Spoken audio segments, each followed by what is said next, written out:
रहनुमा IPP फयाजुल हसन चौहान हमारे साथ मौजूद हैं। फयाज साहब मोस्ट वेलकम। बताएगा कि एक और केस में 7 साल कैद की सजा सुना दी गई है और ये गैर शरई निकाह केस है, इससे मुताल्लिक आप क्या मौक़िफ़ रखते हैं? बिस्मिल्लाहिर्रहमानिर्रहीम। देखिए, एक मुसलमान की हैसियत से और एक इंसान की हैसियत से और एक मशरकी माशरे का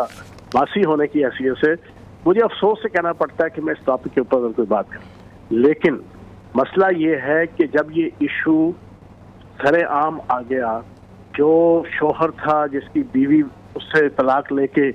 जनाब दूसरे के पास गई, 60-65 साल की उम्र में गई, 5 बच्चों को जनाब बेस्कून करके गई, फिर उसके बाद जनाब फिर ओपनली अदालत के अंदर केस चलता रहा, तो अब मजबूरन ही मैं ये कमेंट्स कर रहा हूँ। मुझे कुछ में कोई खुशी महसूस नहीं हो रही कि शर्म के मारे सर झुक रहा है भी या पाकिस्तानी भी कि हम जिस शख्स को जितना हाई मॉरल ग्राउंड के ऊपर पूरी पाकिस्तानी कौम उसको सुना करती थी और पूरी पाकिस्तानी कौम को वो दस्त दिया करता था, पूरी पाकिस्तानी कौम को वो रियासत मदीना की बात किया करता था, उसने किस अंदाज से जो है वो इद्दत के अंदर निकाह किया। और ये कोई पहली चीज़ नहीं है, मैं आपको सच्ची बात बताऊं, जो रेहाम खान साहिबा के साथ भी उसने जो निकाह किया था वो 2 दफ़ा निकाह हुआ था। पहला निकाह 7 मुहर्रम को हुआ था, उसको छुपाने के लिए और उस पर पर्दा डालने के लिए फिर एक दूसरा निकाह हुआ। मतलब एक मजाक बनाया हुआ था, एक खिलवाड़ बनाया हुआ था पाकिस्तान इस्लाम की जनाब शायर को और दीनी इक़दार को। तो ये अब एंड पे आके ये चीज़ निकली और फिर खावर मलिका ने और फिर जिस तरीके से सारी जरा हुई पूरी पाकिस्तानी को सुन चुकी है, उसके ऊपर मैं क्या कमेंट्स करूँ, लेकिन बहरहाल बाइस अफसोस है। अच्छा फयाज साहब, ये बताएगा कि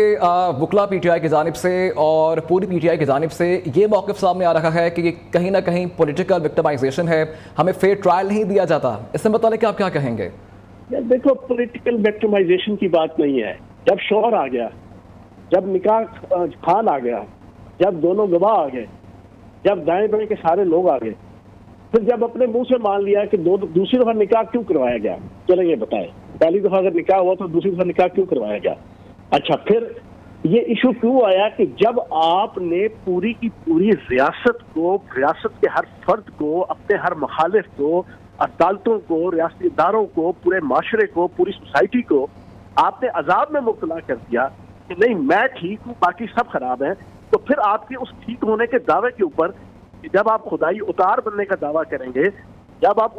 जनाब खुदाई मखलूक होने का दावा करेंगे, तो फिर माशरा तो आपके ऊपर इन चीजों के हवाले से फिर पड़ेगा।